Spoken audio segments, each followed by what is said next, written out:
Hello టెల్చి people ఎలా ఉన్నారు? So welcome to spring 2026 anime review. ఏంటనుకుంటున్నారా? సింపుల్గా చెప్పాలంటే మనం ఇన్ని సంవత్సరాల నుంచి వీడియోస్ చేస్తున్నాం. ప్రతి సీజన్ ఎండ్ అయిపోయిన తర్వాత దాంట్లో నేను చూసిన యానిమేస్ అన్నిటినీ సపరేట్ వీడియోస్ అయితే చేస్తూ ఉంటాను. అండ్ ఆ ఫార్మేట్ నాకే అంత గొప్పగా అనిపించలేదు. ఎందుకంటే ప్రతి యానిమేకి వీడియో చేయడం ఏముంది, అసలు అంత ఎఫర్ట్ పెట్టాల్సిన అవసరం ఏముంది? సో అలా కాకుండా ఒక డిఫరెంట్ ఫార్మేట్ తోటి అందరికీ ఈజీగా యాక్సెసిబుల్గా అన్ని యానిమేస్ గురించి ఒకే వీడియోలో మాట్లాడితే ఎలా ఉంటుంది అనే ఒక కైండ్ ఆఫ్ థాట్ అయితే నాకు కలిగిందనమాట. అండ్ అలాంటప్పుడే నాకు ఇలాంటి ప్లానింగ్ చేద్దామని మైండ్లోకి వచ్చింది. అదే ఓవరాల్ సీజన్ మొత్తాన్ని రివ్యూ చేయడం. సో ఇప్పుడు ఈ స్ప్రింగ్ 2026లో చాలా యానిమేస్ వచ్చాయి. వాటిల్లో నేను ఆల్మోస్ట్ ఒక 15 యానిమేస్ని అయితే ముట్టుకున్నా. వాటిల్లో 10 యానిమేస్ వరకు కంప్లీట్ చేసా, ఒక 5 వరకు పక్కన హోల్డ్లో పెట్టా. అండ్ అవి ఎందుకు పెట్టాను, అసలు వాటికి రీజన్స్ ఏంటి, ఈ 10 కంప్లీట్ చేసిన వాటిలో నాకు ఎన్ని నచ్చాయి, ఎన్ని నచ్చలేదో, లేకపోతే అసలు నేను ఎక్స్‌పెక్ట్ చేయని విధానంగా లేకుండా ఇంకా ది బెస్ట్ అనిపించినవి ఏమున్నాయి, వాటన్నిటిని ఒకే వీడియోలో కవర్ చేస్తే చాలా బాగుంటుందని నాకైతే కలిగిన ఫీలింగ్. అండ్ దాన్ని నేనైతే ఇక్కడే ఇంప్లిమెంట్ చేస్తున్నాను అనమాట. సో ఈ వీడియోలో స్ప్రింగ్ 2026 యానిమే మొత్తం అయితే మనం రివ్యూ మాట్లాడుకోబోతున్నాం. సో ఈ వీడియో చాలా బాగుండబోతుంది చెప్తున్నాను. చాలా ఇంట్రెస్టింగ్గా కూడా ఉంటుంది. చాలా పాయింట్స్ మాట్లాడతాను, సీజన్ రేటింగ్ ఇవ్వడం కావచ్చు, ఇలాంటివన్నీ. సో వీడియో ఎండ్ వరకు చూడండి, మీరు డెఫినెట్లీ ఎంజాయ్ చేస్తారు. ఇక ఆలస్యం చేయకుండా మ్యాటర్లోకి వెళ్ళిపోదాం.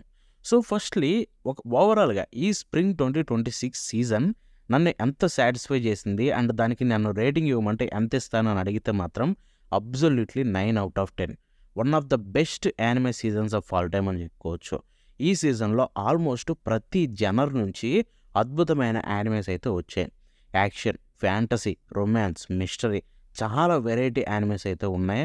అండ్ అన్నీ చూసుకుంటే మంచి ఎక్స్పీరియన్స్ కలిగించాయి. ఏ ఒక్క జనర్ కూడా మనల్ని డిస్సాటిస్ఫై చేయదు. ప్రతి ఒక్కటి కూడా ఒక ప్రాపర్ సాటిస్ఫాక్షన్ కలిగించిన సిరీసెస్ అయితే ఉన్నాయన్నమాట జనర్స్లో చూసుకుంటే. అండ్ వీటన్నిటిలో కల్లా biggest surprise of the season ఏంటంటే నిప్పోన్ సంగోకు, ఒక కొత్త యానిమే. ఇది చూసుకుంటే ఒక కైండ్ ఆఫ్ వేలో ఉంటుందని నేను అనుకున్నా, బట్ ఇది కంప్లీట్లీ డిఫరెంట్ వేలో ఉంది. నేను ఈ యానిమేని పెద్ద ఎక్స్పెక్టేషన్స్ పెట్టుకొని చూడలేదని చెప్పను. ఎక్స్పెక్టేషన్స్ ఉన్నాయి, బట్ అవి వేరు.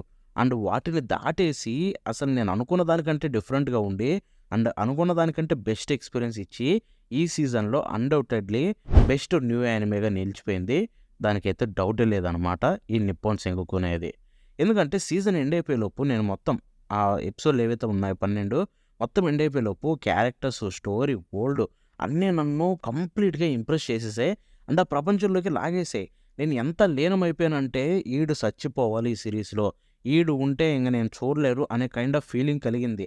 And at the same time వీడి క్యారెక్టర్ ఇంత త్వరగా పోతే ఈ సిరీస్లో ఉండే గొప్పతనం పోతుంది అనే కైండ్ ఆఫ్ ఫీలింగ్ కూడా కలిగించింది ఈ సిరీస్ చూస్తున్నంతసేపు. ఆ క్యారెక్టర్ ఏంటో మీరు చూస్తే మీకే అర్థమవుతుంది సిరీస్ చూసిన తర్వాత. దీని ప్రిమైస్ విషయానికి వెళ్ళిపోతే, సో జపాన్ ఇది చూసుకుంటే మోడర్న్ సివిలైజేషన్ అని చెప్పుకోవచ్చు. ఇప్పుడు కాదు, చాలా సంవత్సరాల తర్వాత జరిగే స్టోరీ. సో వార్స్ అన్నీ వచ్చేసి జపాన్ అంతా నాశనం అయిపోయి మొత్తం టెక్నాలజికల్గా కూడా కొలాప్స్ అయిపోయి జపాన్ మొత్తం ఒక పోస్ట్ మేజీ ఎరా సొసైటీగా అయితే మారిపోతుందన్నమాట. ఎలా అంటే మొత్తం 3 ఇంపీరియల్ టెరిటరీస్గా డివైడ్ అయిపోతాయి: యమాటో, బువో, సెయి. సో వీటిల్లో చూసుకుంటే ఈ 3 టెరిటరీస్ ఒక్కొక్కరు ఒక్కొక్కలాగా రూల్ చేస్తూ ఉంటారనమాట.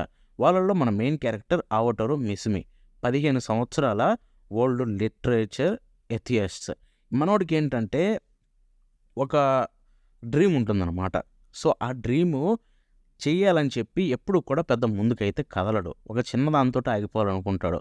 బట్ ఒకరోజు జరిగిన ఇన్సిడెంట్ వల్ల వాడైతే ఇంకా ఏం చేయాలని గట్టిగా ఫిక్స్ అయిపోయి అసలు ఈ జపాన్ మొత్తాన్ని మార్చేయాలి, మళ్ళీ తిరిగి పాత జపాన్ని తీసుకొని రావాలి అనే ఉద్దేశంతో ఆ జర్నీ స్టార్ట్ చేస్తాడు. అండ్ అబ్సల్యూట్లీ నిప్పోన్ సెంగోకు ఈజ్ టెక్నికల్గా కావచ్చు, స్టోరీ వైజ్గా కావచ్చు, ఒక అడాప్టేషన్ వైజ్గా కావచ్చు, అబ్సల్యూట్ సినిమా.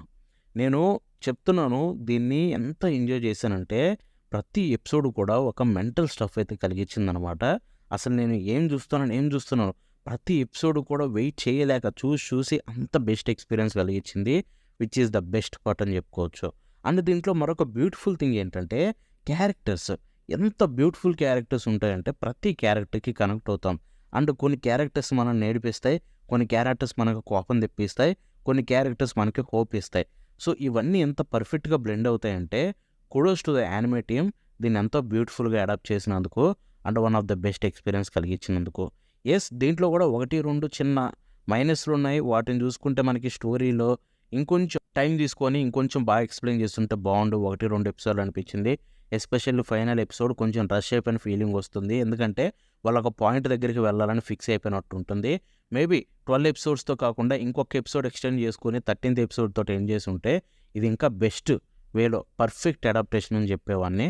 అదొక్కటైతే నాకు మైనస్ అనిపించింది. బట్ ఓవరాల్ టెక్నికల్గా ఆర్ట్ అయితే ది బెస్ట్ ఆర్ట్ అనమాట. రీసెంట్ టైమ్స్లో నేను చాలా రోజులైంది ఇంత బ్యూటిఫుల్గా ఆర్ట్ని రిప్రజెంట్ చేసిన యానిమేని చూసి. 2025 తర్వాత ఇదే బెస్ట్ అనమాట ఈ ఇయర్లో వచ్చిన వాటిల్లో చూసుకుంటే, ఆర్ట్ వైజ్గా కూడా చూసుకుంటే. సో ఓవరాల్ ఇది నాకు ది బెస్ట్ సాటిస్ఫాక్షన్ కలిగించింది. ఇక తర్వాత చూసుకుంటే కొన్ని సీక్వెల్స్ నాకు one of the greatest experience కలిగించాయి. వాటిల్లో లిస్ట్ మాట్లాడుకుంటే రేజిరో సీజన్ 4 కావచ్చు, డాక్టర్ స్టోన్ ఫైనల్ కావచ్చు, లేకపోతే డోరోహోడోరో సీజన్ 2 కావచ్చు, ఆర్ విక్టోరియా సీజన్ 2 కావచ్చు. సో ఈ పర్టికులర్ 4 యానిమేస్ చూసుకుంటే ఒక ఎక్స్పెక్టేషన్స్ అయితే ఉన్నాయన్నమాట. అండ్ ఆ ఎక్స్పెక్టేషన్స్ని ఒక విధంగా చూసుకుంటే దాటేసాయనే చెప్పుకోవాలి. ఎందుకంటే నేను ఆల్రెడీ వీటిలో సంబంధించినవన్నీ మాంగా చదివినయే. ఒక్క డోరోహోడోరో అనే ఫుల్గా చదవలేదు, మిగతా అన్ని ఫుల్గా చదివినయే. అండ్ వీటి విషయానికి వస్తే కనుక రేజిరో ఈజ్ అబ్జల్యూట్లీ బెస్ట్ యానిమే అని చెప్తాను ఈ సీజన్లో వచ్చిన వాటిల్లో. ఎందుకంటే రేజిరో సీజన్ 4 ఏదైతే ఉందో లిటరల్లీ రేజిరో సిరీస్ మొత్తంలోనే బెస్ట్ సీజన్ అనమాట. సో ఫార్ వచ్చిన 4 సీజన్స్లో రేజిరో నాకు ఆల్రెడీ చాలా ఇష్టం. అండ్ ఇన్ఫ్యాక్ట్ ఈ సీజన్లో నేను డాక్టర్ స్టోన్ కంటే ఏది బెటర్ ఉండదేమో అనుకున్నా. బట్ రేజిరో సీజన్ 4లో జరిగిన స్టఫ్ ఏదైతే ఉందో సెకండ్ హాఫ్లో లిటరల్లీ మెంటల్ స్టఫ్ ఎక్కించింది. ఇంకా ఎండ్ కాలేదు, ఇంకా 7 ఎపిసోడ్ల వరకు రావాలి. అవి చూసుకుంటే 8 ఎపిసోడ్లు తర్వాత వస్తాయన్నమాట ఆగస్టులో చూసుకుంటే. బట్ స్టిల్ ఈ 11 ఎపిసోడ్లు ఇచ్చిన ఎక్స్పీరియన్స్ ఎంత బాగుందంటే ఫుల్ మెంటల్ స్టఫ్ అనమాట. ఈ సీజన్లోనే నాకు బెస్ట్ యానిమేగా అయితే అనిపించింది ఇది చూస్తున్నంతసేపు చూసుకుంటే. అసలు ఆ క్యారెక్టర్స్ ఏంటి, ఆ యానిమేషన్ ఏంటి, ఆ సువారు బాబోయ్ మనోడు లిటరల్లీ పిచ్చెక్కి చేశాడు. కొన్ని ఎపిసోడ్లు చూసుకుంటే నాకు టెన్షన్ తోటైతే చచ్చిపోయాను అనమాట. ఒక క్యారెక్టర్స్కి ఎందుకు ఇంతలా కనెక్ట్ అయ్యానా అనిపిస్తుంది రేజిరో సీజన్ 4 చూస్తున్నంతసేపు చూసుకుంటే. అంటే దీంట్లో చూసుకుంటే ప్రీవియస్ సీజన్స్తో పోలిస్తే యానిమేషన్ కూడా చాలా కన్సిస్టెంట్గా ఉంది, which is the best point. ఎందుకంటే టెక్నికల్గా రేజిరో అక్కడ ఇక్కడ చాలా తడబడ్డాను అని మనం చూస్తూనే ఉన్నాం ఫస్ట్ సీజన్ నుంచి. బట్ ఈ సీజన్ 4 సోఫార్ వచ్చిన 11 ఎపిసోడ్లలో ఎక్కడ కూడా యానిమేషన్ క్వాలిటీ డ్రాప్ అయిన ఫీలింగ్ రాలేదు. ప్రతి ఎపిసోడ్ కూడా మంచి కన్సిస్టెన్సీ తోటి మెయింటైన్ చేయడం, అట్ ద సేమ్ టైం ప్రతి ఎపిసోడ్ కూడా ఒక ప్రాపర్ ఎక్స్పీరియన్స్ కలిగించడం, which is the best part అని చెప్పుకోవచ్చు. అండ్ అందుకే ఈ సీజన్లో వీళ్ళు దీన్ని బాగా అర్థం చేసుకున్నారు. సో ఈ ఆర్క్ 6 ఏదైతే ఉందో అంటే పర్టికులర్ టవర్ ఆర్క్ ఏదైతే ఉందో దీన్ని పర్ఫెక్ట్గా అర్థం చేసుకున్నారు కాబట్టి one of the greatest adaptation అయితే ఇచ్చారు. అంటే దీని రేటింగ్ కూడా ఇప్పుడు టాప్ 2లో ఉందన్నమాట. దాన్ని బట్టి అర్థం చేసుకోవచ్చు దీని గురించి ఎందుకు ఇంతలా అని చెప్తున్నానా అని చెప్పి. ఇక తర్వాత doctor stone final part. So ఇది చూసుకుంటే మనకి మరొక one of the best experience కలిగించింది. ఎందుకంటే ఈ యానిమే ఎండింగ్ వచ్చేసింది అనమాట. అండ్ ఆ ఎండింగ్ ఎలా ఉంటుందో నేను ఆల్రెడీ మాంగా చదివా కాబట్టి చెప్తున్నా. అంటే చాలా చూసుకుంటే నేను మాంగా చదివినప్పుడు కొంచెం రష్ అయిపోయిన ఫీలింగ్ కలిగించింది. అండ్ యానిమే చూసుకుంటే నేను ఇంకా స్లో చేస్తారేమో అనుకున్నా. బట్ యానిమే కూడా చూసుకుంటే మాంగా లాగే కొంచెం ఫాస్ట్గా వెళ్ళిపోయారనమాట. మేబీ కొంచెం టైం తీసుకొని ఉంటే ఇంకా బెస్ట్ అవుట్పుట్ కలిగించేదేమో అనే కైండ్ ఆఫ్ ఫీలింగ్ కలిగింది కొన్ని ఎపిసోడ్లలో. బట్ స్టిల్ ఇక్కడ చూసుకుంటే ఆ ఫినాలే ఇచ్చిన ఎక్స్పీరియన్స్ ఏదైతే ఉందో మొత్తం అన్నిటినైతే పక్కన పెట్టేసేలా చేసింది. అండ్ ఒక బ్యూటిఫుల్ జర్నీకి ప్రాపర్ ఎండింగ్ ఇవ్వడం వల్ల ఆ ఎక్స్పీరియన్స్ అనేది ఇంకా బెటర్గా అయింది. అండ్ ఇంకా బెస్ట్ పార్ట్ ఏంటంటే సో వీళ్ళు లాస్ట్ 3 ఎపిసోడ్స్లో ఎంత ఎఫర్ట్ పెట్టారంటే చూడడానికి ఎంతో బ్యూటిఫుల్గా అనిపించాయి. ఎస్పెషల్లీ లాస్ట్ 2 ఎపిసోడ్స్ మాత్రం కళ్ళకు ఒక అద్భుతంలాగా కనిపించాయి యానిమేషన్ టెక్నికల్గా అన్ని విధాలుగా చూసుకుంటే. సో డెఫినెట్లీ ఈ వీళ్ళు ఇప్పటివరకు డాక్టర్ స్టోన్ మీద వర్క్ చేసిన టీం అంతా కూడా సీజన్ 1 తర్వాత అంత ఎఫర్ట్ పెట్టి ఒక సీజన్ని ప్రాపర్గా చేసిందంటే అది ఫైనల్ పార్ట్ అని చెప్పుకోవచ్చు. అండ్ ఇది ఇచ్చిన ఎక్స్పీరియన్స్ ఓవరాల్గా కూడా ఎంతో గొప్పగా అనిపించింది. అండ్ ఎండింగ్ కూడా చాలా అంటే చాలా బాగుంది. దానివల్లే ఇక్కడ కొన్ని అక్కడ ఇక్కడ తప్పులు ఉన్నా కూడా వాటన్నిటిని మర్చిపోయేలాగా చేయగలిగింది అన్నమాట. సో ఇక ఆ తర్వాత నెక్స్ట్ డోరోహోడోరో సీజన్ 2. సో డోరోహోడోరో సీజన్ 2 విషయానికి వెళ్ళిపోతే కనుక ఈ యానిమే ఎండింగ్ ఒక్కటి చాలు. ఏది పర్టికులర్ సీజన్ 2 ఎండింగ్ ఒక్కటి చాలు లిటరల్లీ మాంగా స్టార్ట్ చేసేయాలనిపించింది. ఎందుకంటే మళ్ళీ చేసేయాలనిపించింది. సో వరల్డ్ బిల్డింగ్ ఆల్రెడీ యూనిక్గా ఉంటుంది దీంట్లో. క్యారెక్టర్స్ క్రేజీగా ఉంటాయి, హ్యూమర్ చాలా డిఫరెంట్గా ఉంటుంది. అండ్ మిస్టర్ ఇంకా బిగ్గెస్ట్ పార్ట్ అని చెప్పుకోవచ్చు. అండ్ మనం అంతగానో వెయిట్ చేస్తున్న మిస్టరీలో ఒక పాయింట్ మనకు అర్థమైపోయింది, ఒకటి రివీల్ అవుతుంది అనుకుంటాం. అండ్ అదే పాయింట్‌లో ఆ స్టోరీని ఎండ్ చేసేసారు. సో, కాబట్టి ఇమ్మీడియేట్‌గా మాంగాని కంటిన్యూ చేయాలనే ఫీలింగ్ అయితే కలుగుతుంది. బట్ 'డోరోహోడోరో'లో మనం మాట్లాడుకోవాలి. చాలా సంవత్సరాల తర్వాత, ఆల్మోస్ట్ 8 సంవత్సరాల తర్వాత సీజన్ 2 వచ్చింది. అండ్ ఇక్కడ చూసుకుంటే మనకి సీజన్ 1 మొత్తం సీజీఐయే మనకు తెలిసిందే. సీజన్ 2లో చూసుకుంటే సీజీఐతో పాటు 2డీని కూడా బాగా మిక్స్ చేశారు. అంటే సీజీఐ కూడా ఎంత గొప్పగా ఉందంటే 2డీని చూస్తున్న ఫీలింగే కలిగింది చాలా చోట్ల. అసల యానిమేషన్ అప్‌గ్రేడ్ ఏదైతే ఉందో సీజీఐని ఎలా వాడుకోవాలిరా అనే ఒక బ్రాండ్ అయితే క్రియేట్ చేశారనమాట. అండ్ ఈసారి సీజన్ 2 అబ్బా! అబ్బా! చెప్తున్నాను, 'డోరోహోడోరో' మాస్టర్ పీస్ అయ్యా. అంటే సీజన్ 2 మాత్రం మరొక అద్భుతమైన ఎక్స్‌పీరియన్స్ కలిగించింది. సో, నేనైతే ప్రతి ఒక్కరికి చూడమనే చెప్తాను. ఇక తర్వాత 'విస్టోరియా' సీజన్ 2. సో, 'విస్టోరియా' సీజన్ 2 చూసుకుంటే ఒక ప్రాపర్ ఎంటర్‌టైన్‌మెంట్ అని చెప్పుకోవచ్చు. ఈ సీజన్‌లో ఒక ప్రాపర్ యాక్షన్ షోనెన్ సీరీస్ అని చెప్పుకోవచ్చు. ఎందుకంటే ఈ సీజన్‌లో మనకి ఇలాంటివి తక్కువయ్యాయి. సో, ప్రతి సీజన్‌లో ఇలాంటివి ఎక్కువుంటాయి. బట్ ఈ సీజన్‌లో ఇవే తక్కువైపోయాయి. Action shonen experience. అండ్ ఆ గ్యాప్‌నైతే ఫిల్ చేసిన యానిమేస్‌లో ఇది ఒకటి. ఎందుకంటే 'Wistoria' season 2 proper action and proper shonen vibes అయితే ఇస్తుందనమాట. అండ్ చాలామందికి కూడా ఈజీగా కనెక్ట్ అవుతుంది. అండ్ ఈ సీజన్‌లో అలాంటి యానిమేస్ తక్కువ ఉండడం వల్ల దీన్ని ప్రతి వీక్ కూడా హ్యాపీగా ఎంజాయ్ చేయగలిగాం. ప్రతి వీక్ ఎపిసోడ్ డిలే కూడా అవ్వకుండా వచ్చిన రోజే చూసేలాగా. అండ్ దీంట్లో మరొక బెస్ట్ పార్ట్ ఏంటంటే ఇది స్టోరీ కూడా చాలా సింపుల్ అండ్ నీట్‌గా ప్రెజెంట్ చేశారు సీజన్ 2లో. అండ్ మనం ఇంతవరకు చూసిందంతా కూడా సో, ఇదంతా ప్రోలాగ్ అని చెప్పి, ఆ తర్వాత ద యాక్షన్ స్టోరీ స్టార్ట్ అవుతుందని చెప్పి, వాళ్ళిచ్చిన హైప్ ఏదైతే ఉందో, ఆ హైప్ తోటే ఈ సీజన్ 2 క్రేజీ ఎక్స్‌పీరియన్స్ అయితే కలిగించింది. సో, అబ్సల్యూట్‌లీ ఇదైతే నేను పెట్టుకున్న ఎక్స్‌పెక్టేషన్స్ అయితే డెఫినెట్‌లీ దాటేసిందని చెప్పుకోవాలి. 'విస్టోరియా' సీజన్ 2 కూడా చూసుకుంటే. అండ్ ఆ ఫైనల్ ఎపిసోడ్ బాబోయ్! Mental stuff. And season 3 announce అవ్వడం కూడా చాలా మంచి ఎక్స్‌పీరియన్స్ అయితే కలిగించింది. సో, ఇప్పటివరకు నేను మాట్లాడిన 5 యానిమేస్ ఏవైతే ఉన్నాయో, ఈ సీజన్‌లో ఎక్స్‌పెక్టేషన్స్ దాటేసిన యానిమేస్ అనమాట ఇవి. లైక్ 'రైజిరో' కావచ్చు, 'డాక్టర్ స్టోన్' కావచ్చు, అండ్ 'నిప్పొన్ సెంగోకు' కావచ్చు, 'విస్టోరియా' కావచ్చు, 'డోరోహోడోరో' ఈ 5 ఎక్స్‌పెక్టేషన్స్ దాటేసిన కేటగిరీలో నేను పెట్టేస్తాననమాట. So, expectations exceeded. సో, ఈ యానిమే చూసుకుంటే మనకి 'రైజిరో' సీజన్ 4 కావచ్చు, 'డాక్టర్ స్టోన్' ఫైనల్ సీజన్ కావచ్చు, final part and 'Wistoria' season 2 కావచ్చు, ఈ 'డోరోహోడోరో' సీజన్ 2 కావచ్చు. ఈ 4 యానిమేస్ మీకు క్రంచ్ రోల్‌లో అవైలబుల్‌లో ఉన్నాయి. అండ్ 'డోరోహోడోరో' సీజన్ 2 ఒకటి, 'డాక్టర్ స్టోన్' కావచ్చు, ఈ 2 యానిమేస్ చూసుకుంటే నెట్‌ఫ్లిక్స్‌లో కూడా అవైలబుల్‌లో ఉన్నాయి. బట్ ఈ 4 అయితే మీరు క్రంచ్ రోల్‌లో ఎంజాయ్ చేయొచ్చు. బట్ 'నిప్పొన్ సెంగోకు' మాత్రం ఓన్లీ ప్రైమ్ వీడియోదే. సో, చూడాలనుకుంటే ప్రైమ్ వీడియో తీసుకోవాల్సొస్తుంది. సో, ఇవి ఎక్స్‌పెక్టేషన్స్ ఎక్సీడెడ్ యానిమేస్, ఈ 5 యానిమేస్. ఇప్పుడు మనం నెక్స్ట్ ఎక్స్‌పెక్టేషన్స్‌కి రీచ్ అయిన యానిమేస్ గురించి మాట్లాడుకుందాం. యెస్. సో, వాటిల్లో ఫస్ట్‌ది చూసుకుంటే yeah! 'Classroom of the elite'. Wait ఫస్ట్‌ది కాదు. ఎక్స్‌పెక్టేషన్స్‌కి రీచ్ అయిన యానిమే ఇదొక్కటే. So, 'classroom of the elite' చూసుకుంటే నేను ఎక్స్‌పెక్ట్ చేసింది ఏదైతే ఉందో దానంతట ఎక్స్‌పీరియన్సే ఇచ్చింది.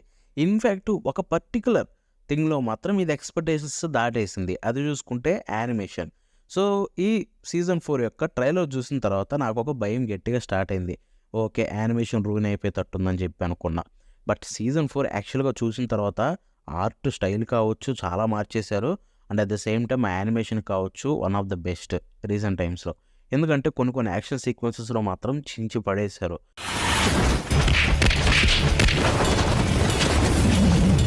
అండ్ నార్మల్ మూవ్‌మెంట్స్‌లో కూడా ఎంత బ్యూటిఫుల్‌గా అడాప్ట్ చేశారో. సో, డిఫరెంట్ కెమెరా యాంగిల్స్ తోటి ఒక ప్రాపర్ కాంపింగ్ చేసుకోవడం కావచ్చు. సో, ఓవరాల్‌గా చెప్పాలంటే టెక్నికల్‌గా చాలా అంటే చాలా సాటిస్ఫై చేసింది.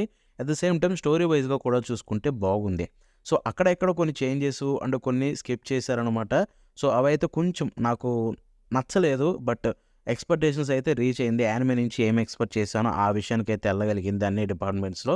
So, definitely 'classroom of the elite' మాత్రం ఒక ప్రాపర్ ఎక్స్‌పీరియన్స్ అయితే కలిగించింది. అండ్ డెఫినెట్‌లీ నెక్స్ట్ సీజన్ 5 కూడా నేను చాలా ఈగర్‌గా వెయిట్ చేస్తున్నా. ఆల్రెడీ అనౌన్స్ అయిపోయింది కూడా ఇది చూసుకుంటే.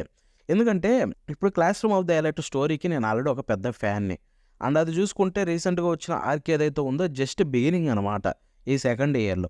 అండ్ ఆ బిగినింగ్‌నే ఎంతో బాగా అడాప్ట్ చేశారు. అండ్ ఆ బిగినింగ్‌నే ప్రీవియస్ సీజన్స్‌తో కంపేర్ చేస్తే చాలా బాగా చూపిచ్చారు సీజన్ 4లో. సో, కాబట్టి మంచి హోప్ అయితే పెరిగిందనమాట. అండ్ సీజన్ 5లో రాబోయే స్టఫ్, దాంట్లో ఉండబోయే స్టోరీ అంతా కూడా ఇంకా బెటర్‌గా అడాప్ట్ చేస్తారని నాకొక ఫీలింగ్ అయితే కలుగుతుంది. సో, కాబట్టి దానికోసం చాలా ఈగర్‌గా వెయిట్ చేస్తున్నా. సో, నా ఎక్స్‌పెక్టేషన్స్ రీచ్ అయిన కేటగిరీలో మాత్రం ఇదైతే ఉంటుంది అన్‌డౌటెడ్‌లీ. సో, ఆ తర్వాత నెక్స్ట్ నా ఎక్స్‌పెక్టేషన్స్ రీచ్ అయ్యాయి ఒక విధంగా. బట్ కొన్ని ప్రాబ్లమ్స్ ఉన్నాయన్నమాట. Yeah! Great but with problems. ఈ కేటగిరీలో కూడా మనకి 2 ఉన్నాయి యానిమేస్. వాటిల్లో ఫస్ట్ చూసుకుంటే 'which hat at clear'. So, 'which hat at clear' maybe మీరందరూ నా ఒపీనియన్‌తో అగ్రీ చేయకపోవచ్చు. But 'which hat at clear' ఓవరాల్‌గా వచ్చిన ప్రతి ఎపిసోడ్ కూడా ఒక అద్భుతం. యానిమేషన్ వైస్‌గా లిటరల్లీ ది బెస్ట్ అని చెప్పుకోవచ్చు రీసెంట్ టైమ్స్‌లో. Wonderful adaptation. But the main problem చూసుకుంటే ఆపేసిన విధానం. So, episode 13 final episode season 1కి లిటరల్లీ మొమెంటమ్ మొత్తాన్నయితే చెడగొట్టేసిన ఫీలింగ్ కలిగింది. ఎందుకంటే 'విచ్ హ్యాట్ ఎట్ క్లియర్' అనేది ఒక fantasy story. And fantasy story జనాల్లోకి వెళ్ళినప్పుడు జనాల నుంచి ఏం ఎక్స్‌పెక్ట్ చేయొచ్చు ఒక స్టోరీ అనుకుంటే సింపుల్ అనమాట. ఐ మీన్ స్టోరీ నుంచి మనం ఏదైనా ఎక్స్‌పెక్ట్ చేస్తామంటే ఒక ప్రాపర్ కంక్లూషన్ అయితే కోరుకుంటాం ఒక సీజన్ ఎండ్ అయిపోయేటప్పుడు. సో, రీసెంట్ టైమ్స్‌లో ఏ ఫ్యాంటసీ స్టోరీ అయినా తీసుకుందాం. సో, 'ఫ్రీ రన్' తీసుకోండి. సీజన్ 1లో 28 ఎపిసోడ్స్ ఉన్నాయి. అండ్ దాంట్లో ప్రాపర్‌గా ఆర్క్ వరకు తీసుకొచ్చి ఎండ్ చేశారు. సో, ఎందుకు? వాళ్ళకక్కడ అర్థమైంది. వాళ్ళ టాస్క్ ఏంటి? యానిమేషన్ టీమ్ కావచ్చు, డైరెక్టర్ కావచ్చు, వాళ్ళ టాస్క్ ఏంటి? ఈ సీజన్ 1 ఎండ్ అయిపోయేలోపు 'ఫ్రీ రన్' అందరికీ ఫేవరెట్ అయిపోవాలి. సో, కాబట్టి అలా అవ్వాలంటే మనం ఏం చెయ్యాలి? సింపుల్. వాళ్ళకి ఒక ప్రాపర్ కంక్లూషన్ తోటి ఒక సాటిస్ఫాక్టరీ ఎండింగ్ కలిగిచ్చామంటే సీజన్ 1 తోటి వాళ్ళే సాటిస్ఫై అవుతారు. దట్ ఈస్ ద టాస్క్ అనమాట అక్కడ టీమ్‌కి. And same goes to 'which hat at clear'. 'Which hat at clear' కూడా చూసుకుంటే ఆ జనర్‌లోకే వస్తుంది కాబట్టి వీళ్ళ దగ్గర ఉండే కూడా టాస్క్ ఏంటంటే ఇలాంటి స్టోరీని జనాల్లోకి మనం తీసుకెళ్ళి ప్రెజెంట్ చేస్తున్నామంటే మనం వాళ్ళకి ఫస్ట్ ఆఫ్ ఆల్ ఒక ప్రాపర్ ఫుల్ మీల్స్ అయితే పెట్టాలి. అంటే ప్రాపర్ కంక్లూషన్ అయితే ఇవ్వాలి. అప్పుడు వాళ్ళు కంప్లీట్‌గా సాటిస్ఫై అవుతారు. అండ్ దెన్ మనకి నెక్స్ట్ సీజన్ కోసం కూడా వాళ్ళు హ్యాపీగా వెయిట్ చేసి నెక్స్ట్ సీజన్ కూడా ఆదరిస్తారు. సో, ఇది మైండ్‌లో పెట్టుకోవాలి. బట్ వీళ్ళిక్కడ చూసుకుంటే ఒక యాక్షన్ స్టఫ్, ఒక మిస్టరీ స్టోరీస్ ఎలా ఎండ్ చేస్తారో ఆ రూట్ తీసుకున్నారనమాట. ఎపిసోడ్ 13 ఎగ్జాక్ట్‌గా ఎక్కడ ఆగుతుందంటే ఒక క్లిఫ్ హ్యాంగర్ కాడ ఆగుతుంది.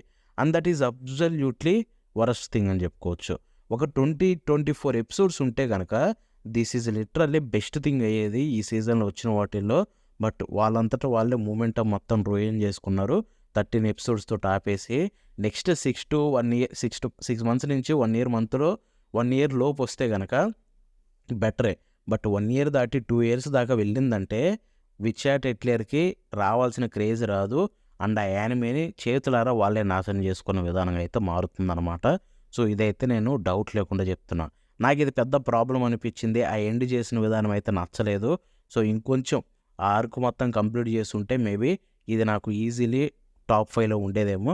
But yeah! ఇప్పుడైతే లేదు దానివల్లే. ఇక తర్వాత నెక్స్ట్ యానిమే చూసుకుంటే 'demons of the shadow realm'. Crazy opening అనమాట. సో, ఎపిసోడ్ స్టార్ట్ అయిన విధానం ఎపిసోడ్ 1, ఎపిసోడ్ 2, ఎపిసోడ్ 3 ఈ 3 episodes absolutely one of the best experience కలిగించే రీసెంట్ టైమ్స్‌లో. మేబీ ద బెస్ట్ ఓపెనింగ్ కూడా ఈ సీజన్‌లో చూసుకుంటే. అంటే ఓపెన్ అయ్యే యానిమే క్రేజీ వేలో స్టార్ట్ అవ్వడం. సో, ఆ తర్వాత కొంచెం ఎక్కడో స్లో అయిపోయిన ఫీలింగ్ కలిగింది. ఎందుకంటే ఈ సీజన్‌లో 24 ఎపిసోడ్ ఫార్మాట్ అనమాట ఇది. సో, ఇది చూసుకుంటే మేబీ 24 ఎపిసోడ్స్ కాబట్టి ఇంకా టైం తీసుకొని సెకండ్ హాఫ్‌లో కొంచెం ఇంకా ఇంప్రూవ్ చేసి దాని స్టోరీని కొంచెం ప్రాపర్‌గా, స్లోగా, నీట్‌గా తీసుకెళ్దాం అనుకుంటున్నారేమో స్టూడియో వాళ్ళు. సో, అందుకనే స్లో చేసిన ఫీలింగ్ ఏమో నాకు కలిగించింది. బట్ నాకది కొంచెం ప్రాబ్లమ్ అనిపించింది. మధ్యలో కొంచెం స్లో అవ్వడం వల్ల మొమెంటమ్ మొత్తం మారిపోయిందేమో అనుకున్నా కొంచెంసేపు చూసుకుంటే. బట్ ఆ తర్వాత రీసెంట్‌గా వచ్చిన ఎపిసోడ్ తోటి కొంచెం పికప్ అయింది. సో, ఇది మళ్ళీ కంటిన్యూ అయ్యి ఒక ప్రాపర్ ఎండ్ అయితే గనక 24 ఎపిసోడ్‌లతోటి అప్పుడు దీన్ని ఇంకా గొప్పగా మాట్లాడుకుంటామా? లేకపోతే దీని ప్రాబ్లమ్ నిజంగానే ఉందని మాట్లాడుకుంటామో అప్పుడైతే అర్థమవుతుందనమాట. ప్రస్తుతానికైతే కొంచెం మిడిల్‌లో స్లో అవ్వడం నాకు ఒక ప్రాబ్లమ్ అనిపించింది. బట్ ఓవరాల్‌గా గ్రేట్ ఎక్స్‌పీరియన్స్ కలిగించింది ఇది కూడా చూసుకుంటే. ఇక నెక్స్ట్ కేటగిరీ చూసుకుంటే నీడ్ టు బింజ్ వాచ్. అంటే ఈ యానిమేస్ ఆల్రెడీ స్టార్ట్ చేశా. అండ్ వీటి ఒక 2, 3 ఎపిసోడ్లు చూసిన తర్వాత నాకు కలిగిన ఫీలింగ్ ఏంటంటే ఓకే. వీటిని ఇప్పుడు నేను కంటిన్యూ చేయను. వీటిని చూసుకుంటే మొత్తం ఎపిసోడ్‌లన్నీ వచ్చేసి ఆ సీజన్ ఎండ్ అయిపోయిన తర్వాత బింజ్ వాచ్ మాత్రమే చేస్తా. ఎందుకంటే దానికి రీజన్ సింపుల్. ఈ యానిమేస్‌ని వీక్లీ చూడడం కంటే కూడా ఒకేసారి చూస్తే కొంచెం ఎక్స్‌పీరియన్స్ బావుంటుంది అని నాకు ఫీలింగ్ కలిగింది. ఆ లిస్ట్‌లో చూసుకుంటే ఇప్పుడు దీంట్లో మొత్తం మనకి 3 ఉన్నాయన్నమాట. సో, అవి చూసుకుంటే 'that time I got a reincarnated as a slime' and ఆ తర్వాత 'మ్యారేజ్ టాక్సిన్' అండ్ నెక్స్ట్ 'అకానా బనాషి' ఆ తర్వాత 'I made friends with second prettiest girl in my class, and then girls can be kind to otaku. Wow, ఏంటి 2-3 అని చెప్పి 5 చెప్పా. వెల్ ఎనీవే, ఈ 5 యానిమేస్ అనమాట. సో ఈ 5 యానిమేస్ చూసుకుంటే నాకు చాలా మంచి ఎక్స్పీరియన్స్ కలిగించాయి హానెస్ట్గా చెప్పాలంటే. బట్ ఈ కంటిన్యూ అయితే చేయలేను. ఇవి 5 చూడాలంటే మొత్తం వచ్చిన తర్వాత కూర్చొని బింజ్ వాచ్ మాత్రమే చేస్తా అనే కైండ్ ఆఫ్ ఫీలింగ్ అయితే కలిగింది నాకు చూసుకుంటే. And I love them. I mean ఆ యానిమేస్ నాకు బాగా నచ్చాయి. బట్ స్టిల్ 2-3 ఎపిసోడ్లు కాడ ఆపేసి వీటిని కంటిన్యూ చేద్దామంటే మొత్తం వచ్చిన తర్వాత చూద్దామని అయితే నేను చూడలేదు. సో కాబట్టి వీటికి ప్రాపర్ రివ్యూ అయితే నేను ఇవ్వలేను. సో ఇప్పుడు మనం ఫైనల్ సెక్షన్కి వెళ్ళిపోదాం అనమాట. అది చూసుకుంటే best romance anime of the season.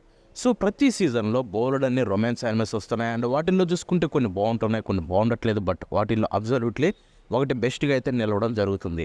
So అలాగా ఈ సీజన్లో కూడా ఒక బెస్ట్ రొమాన్స్ యానిమే ఉందన్నమాట. అది కూడా నాకు ఒక చాలా అంటే చాలా క్రేజీ ఎక్స్పీరియన్స్. ప్రతి వీక్ వెయిట్ చేసి మరీ ఎపిసోడ్ను చూసేలాగా చేసిన యానిమే చూసుకుంటే the ramparts of ice. So ఇది చూసుకుంటే నెట్ఫ్లిక్స్ యానిమే అనమాట. అండ్ క్రేజీ థింగ్ ఏంటంటే దీని సీజన్ 2 కూడా అనౌన్స్ అయిపోయింది. సీజన్ 1 14 ఎపిసోడ్లతో ఎండ్ అయిపోయింది. సీజన్ 2 ఆల్రెడీ అనౌన్స్ అయింది. అక్టోబర్ 1వ తారీఖున రిలీజ్ కాబోతుంది. అండ్ దీని గురించి చెప్పాలంటే ద ర్యాంపర్ట్స్ ఆఫ్ ఐస్ అనేది జెన్యూన్లీ చాలా బాగా నచ్చింది నాకు. అండ్ ఇది క్రియేటర్ స్పెషలిస్ట్ అని చెప్పుకోవచ్చు. ఎందుకంటే మనకి ద ర్యాంపర్ట్స్ ఆఫ్ ఐస్ కావచ్చు, you and IR polar opposites కావచ్చు, ఈ ఇయర్లో వచ్చిన one of the best Ram comms of all time. And అవి చూసుకుంటే 2 కూడా సేమ్ క్రియేటర్ నుంచి వచ్చాయి. అండ్ రెండింటికి 2 సీజన్స్ సేమ్ ఇయర్లోనే రిలీజ్ అవుతున్నాయి. అండ్ దాన్ని బట్టి అర్థం చేసుకోవచ్చు వాటి స్టోరీస్ ఎంత గొప్పగా ఉంటాయనో. లాస్ట్ సీజన్లో you and IR polar opposites ఎంత బాగా నచ్చిందంటే ఈరోజు జూలై 5వ తారీఖున అనుకుంటా అప్లోడ్ చేసేది. సో 5వ తారీఖున సీజన్ 2 కూడా వస్తుంది. You and IR polar opposites దానికోసం చాలా ఈగర్గా వెయిట్ చేస్తున్నా. అండ్ ఇప్పుడు చూసుకుంటే the ramparts of ice season 2 కూడా అలాగే అక్టోబర్ 1కి అయితే అనౌన్స్ అయిందనమాట. అండ్ దాని గురించి కూడా చాలా ఈగర్గా వెయిట్ చేస్తున్నా. బికాస్ సీజన్ 1 అంత బాగుంది, యానిమేషన్ చాలా బాగుంది, ఆ ఆర్ట్ స్టైల్ చాలా బాగుంటుంది. అట్ ద సేమ్ టైం స్టోరీని చూపించిన విధానం కావచ్చు, లైక్ ఈ స్టోరీలో గొప్పతనం ఏంటంటే రైటింగ్ చాలా బ్రహ్మాండంగా ఉంటుంది. సో ఇలాగ ప్రతిదీ కూడా ఒక గొప్ప ఎక్స్పీరియన్స్ అయితే కలిగించింది నాకైతే. And definitely the ramparts of ఐస్ని ద బెస్ట్ రొమాన్స్ కింద అయితే ఈ సీజన్లో కన్సిడర్ చేస్తానన్నమాట. అండ్ ప్రతి ఒక్కరిని కూడా చూడమని చెప్తాను. ఎస్, సో ఇవన్నమాట నేను చూసిన యానిమేస్ అండ్ నా ర్యాంకింగ్స్. సో ఓవరాల్గా ఈ సీజన్లో మొత్తం నేను చెప్పాలనుకున్నది. సో ముందు చెప్పాను కదా ద బెస్ట్ సర్ప్రైజ్ యానిమే ఏంటని చెప్పి. అండ్ ఇప్పుడు నెక్స్ట్ కేటగిరీ కూడా ఒకటి ఉందన్నమాట. సో అది చూసుకుంటే డిసప్పాయింట్మెంట్. సో ఈ సీజన్లో నన్ను డిసప్పాయింట్ చేసిన యానిమే ఏంటి అని మాట్లాడుకుంటే కనుక the Angel next door spoils me rotten. So expectations చాలా ఎక్కువ ఉన్నాయి, ఎందుకంటే సీజన్ 1కి పెద్ద ఫ్యాన్ని. అండ్ ఆ తర్వాత ఈ సెకండ్ సీజన్ ఏదైతే ఉందో ఎక్స్పెక్టేషన్స్కి రీచ్ అవ్వలేదు. అసలు రీచ్ అవ్వడమే కాదు, నాకు ఎందుకో కనెక్ట్ అవ్వలేకపోయా ఈసారి సీజన్ 2 చూసుకుంటే. సీజన్ 1 లాగా క్యారెక్టర్స్ మధ్య ఎంగేజింగ్ అంత గొప్పగా అనిపించలేదు. అలా అని చెప్పి ఇది కంప్లీట్గా బ్యాడ్ యానిమే అని కాదు, బట్ నేను ఎక్స్పెక్ట్ చేసిన విధానంగా చూసుకుంటే ఇంపాక్ట్ అయితే ఇవ్వలేకపోయింది. టెక్నికల్గా కావచ్చు, స్టోరీ వైజ్గా కావచ్చు, క్యారెక్టర్స్ ఇంట్రాక్షన్ వైజ్గా కావచ్చు, ఆ సీజన్ 1 మూమెంటం అయితే మిస్ అయిందనమాట. బట్ స్టిల్ వాచబులే. సీజన్ 1తో పోలిస్తే మాత్రం అంత గొప్పగా అయితే నాకు అనిపించలేదు. ఇక తర్వాత బెస్ట్ క్యారెక్టర్స్ ఆఫ్ స్ప్రింగ్ 2026 గురించి చెప్పాలంటే ఒక్కరిని పిక్ చేసుకోలేకపోయా గైస్.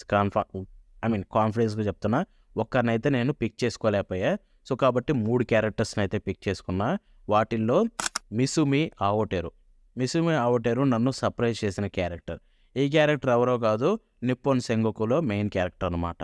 లిటరల్లీ ఎపిసోడ్ 1 చూసిన తర్వాత ఓకే, ఎపిసోడ్ 1 ఎండ్కి వచ్చేసింది, నార్మల్గా మెయిన్ క్యారెక్టర్స్ అన్నీ ఎలా ఉంటాయి, కొంచెం జనరిక్గా అలాగే అయిపోద్దేమో ఈడి క్యారెక్టర్ కూడా సో అనుకున్నా. బట్ ఆ క్యారెక్టర్ నన్ను సర్ప్రైజ్ ఎలా చేసిందంటే, మిసుమి ఆవోటెరు జర్నీ చూడడానికైనా దీన్ని నేను ఖచ్చితంగా ప్రతి యానిమే ఎపిసోడ్ వచ్చినప్పుడు చూస్తా అని ఫిక్స్ అయిపోయా.